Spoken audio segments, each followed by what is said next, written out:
Dan waktu dijumlah, aku kaget. Itu bisa jadi setara 1 bulan tabungan. Dari situ aku sadar, kebocoran kecil bisa menenggelamkan kapal besar. Aku nggak langsung stop semua, tapi mulai pilah mana yang benar-benar aku nikmati, mana yang cuma kebiasaan. Aku tetap minum kopi, tapi sekarang aku bikin sendiri di rumah. Aku masih nonton film, tapi aku pilih 1 platform aja, bukan 3 sekaligus. Intinya bukan berhenti menikmati hidup, tapi berhenti hidup autopilot.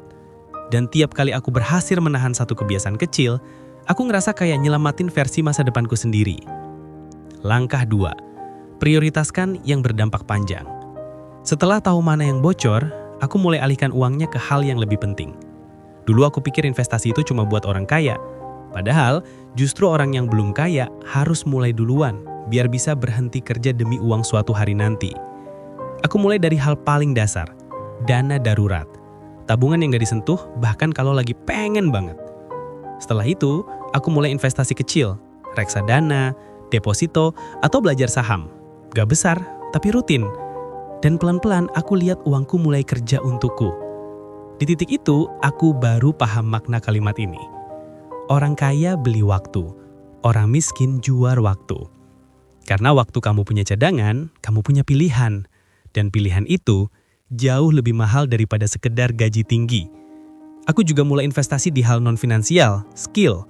Belajar editing, public speaking, nulis naskah kayak gini. Karena kemampuanmu itu aset yang gak bisa dicuri inflasi. Langkah ketiga, mindful spending. Ini mungkin langkah yang paling sering disalahpahami. Mindful spending bukan berarti pelit, tapi sadar. Dulu aku belanja impulsif.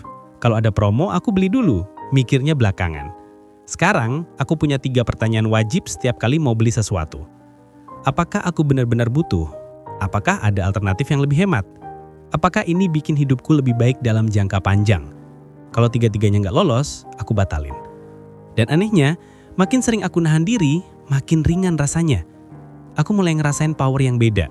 Bukan karena aku bisa beli apapun, tapi karena aku nggak harus beli apapun buat ngerasa cukup. Kadang aku tetap beli hal-hal yang menyenangkan, tapi dengan sadar.